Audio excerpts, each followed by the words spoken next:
नमस्कार। चलिए करते हैं सीधी बात। अगर आप जीवन में संघर्ष कर रहे हैं, तो 2 देशों की कहानियाँ आपको बहुत कुछ सिखा सकती हैं।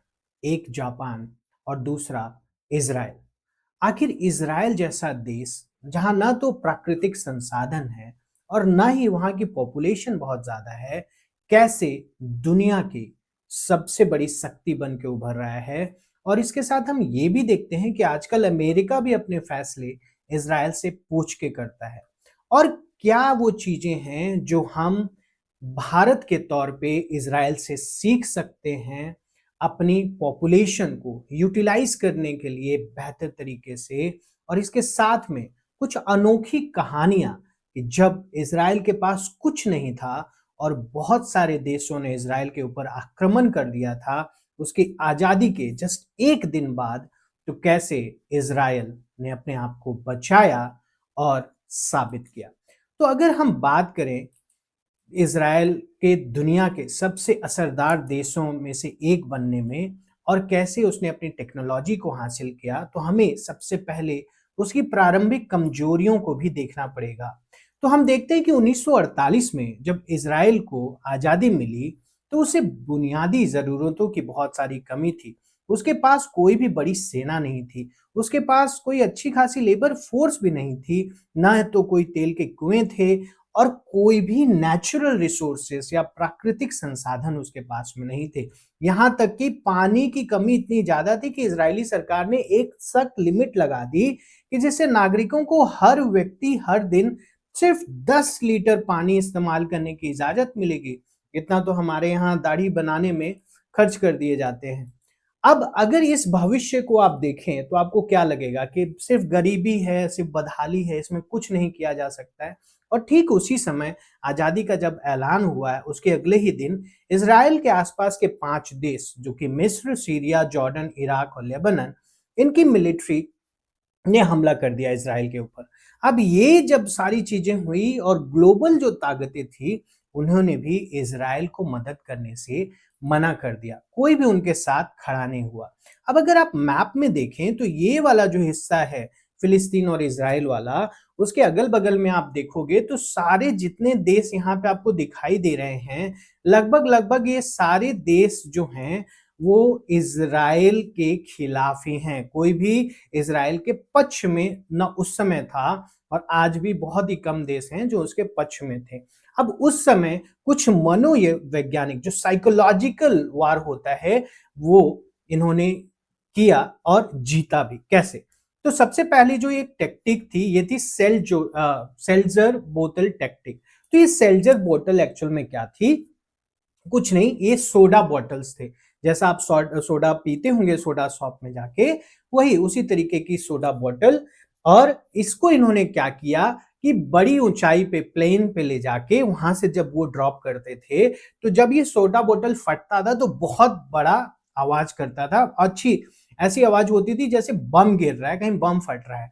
तो इन्होंने इसको जब यूज किया तो जो बाकी देशों के सैनिक थे वो घबराने लगे और घबरा के भागने लगे। एक और रीजन था यहाँ पे कि जब 5 देशों की सेनाएं थी तो उनके आपस में जो कोऑर्डिनेशन था, कोऑर्डिनेशन की बहुत ज्यादा कमी थी। वो भी एक बहुत बड़ा रीजन बना था। इसके साथ में एक डेविड का हथियार था इसके पास में।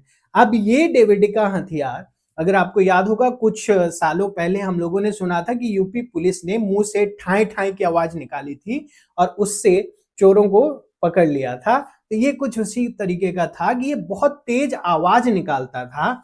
ये किसी को मार नहीं सकता था, लेकिन इस आवाज से जो दुश्मन देश के सैनिक थे उनको लगा कि अरे इनके पास में तो ऐसा हथियार है जिससे एटम बम निकलता है।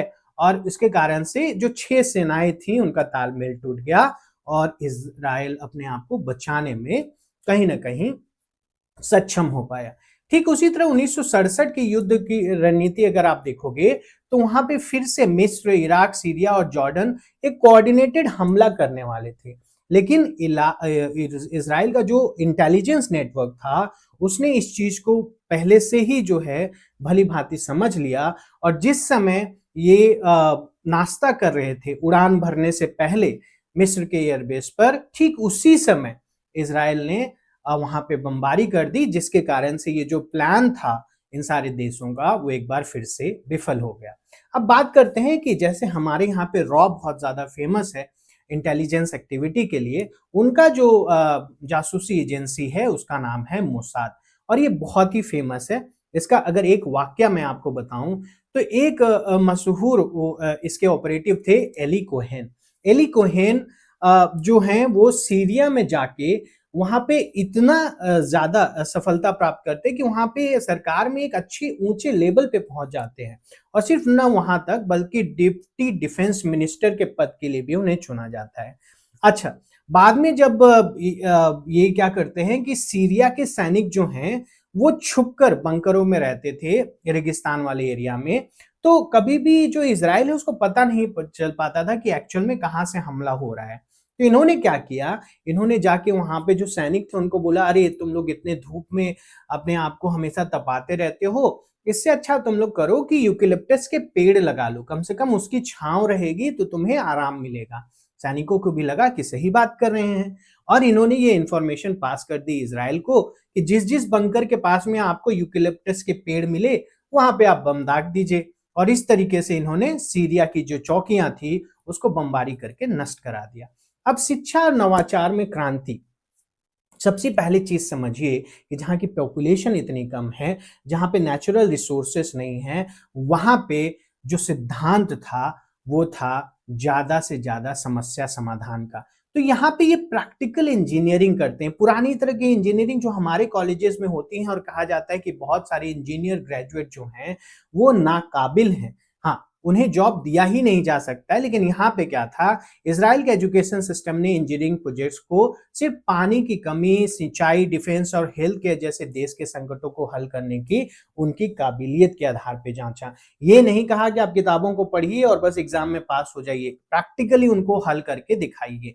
और इसके साथ इन्होंने क्या किया कि अपनी क्षमता को ज्यादा से ज्यादा करना, अपनी छोटी आबादी को देखते हुए सरकार का यह मकसद था कि हर नागरिक एक वर्ल्ड क्लास इंजीनियर, एक वर्ल्ड क्लास साइंटिस्ट या एक वर्ल्ड क्लास डॉक्टर बने, ताकि ये टेक सुपर पावर बन सके।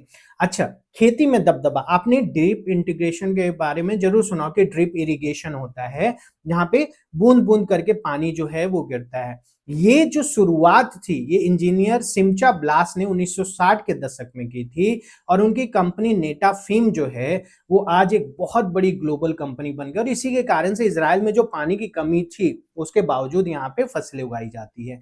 हेल्थ केयर इनोवेशन के नाम पे आप देखिए कि इजरायली साइंटिस्ट ने पेट के पुराने दर्द को ठीक करने के लिए पिल कैम्प बनाया। यह टेक्नोलॉजी अब दुनिया भर में मेडिकल डायग्नोस्टिक में वेरी स्टैंडर्ड प्रोसीड्योर के रूप में यूज होती है। डिफेंस और टेक इंफ्रास्ट्रक्चर में तो इजराइल का कोई सामी ही नहीं है। आपने आयरन डोम के बारे में जरूर सुना होगा, आयरन बीम के बारे में सुना होगा। इसके साथ मोबाइल आई भी इन्होंने बनाया जो मॉडर्न सेल्फ ड्राइविंग कारों का बेसिक ब्रेन है, और इसको बाद में इंटेल ने 15.3 बिलियन डॉलर में खरीदा। अगर आर्थिक मास्टर स्ट्रोक की बात करें या स्टार्टअप राष्ट्र की आप बात करें, तो सबसे पहली जो इनका इस विषय में जो पहला स्टेप था कि सोवियत संघ का पतन हुआ 1990 में, और जब ये विघटन हुआ तो वहां लगभग लगभग 1 मिलियन यहूदी जो रहते थे वो चले आए इजराइल। अच्छा, ये जो 1 मिलियन यहूदी आए थे सोवियत संघ से, इसमें से बहुत ही प्रसिद्ध वैज्ञानिक, बहुत ही प्रसिद्ध गणितज्ञ और बहुत ही प्रसिद्ध इंजीनियर थे, और इन लोगों ने आके इजराइल को और बेहतर बनाने में मदद की। इसके साथ में आपको योजना फंड के बारे में जरूर जानना चाहिए। आज हम स्टार्टअप्स की बात करते हैं, 2025 में हम खड़े हैं, 2020-21 से इंडिया ने भी स्टार्टअप नेशन के तौर पे अपनी जो रेस है वो चालू की। लेकिन 1993 में इजराइल ने क्या कहा, इजराइल ने कहा कि हमें जो है विदेशी कंपनियों को आकर्षित करना चाहिए कि वो आए और इजराइल में इन्वेस्ट करें। लेकिन अब इजराइल में तो हमेशा युद्ध होते रहता है, कोई वहां पे क्यों जाना चाहेगा। तो इजराइल ने लॉन्च किया $100 मिलियन का योजना फंड, जो कि 1993 में लॉन्च हुआ, और सरकार ने सीधे सीधे कहा कि अगर कोई इन्वेस्टर इजराइल में स्टार्टअप चालू करता है तो 60% कैपिटल तो वो इन्वेस्टर लगाए, 40% हम लगाएंगे। चलिए, ये तो एक पहला बेनिफिट हो गया। दूसरा बेनिफिट इन्होंने कहा कि अगर असफल होते हैं तो जो हमारा पैसा लगा था, आपका लगा था, वो तो डूब जाएगा।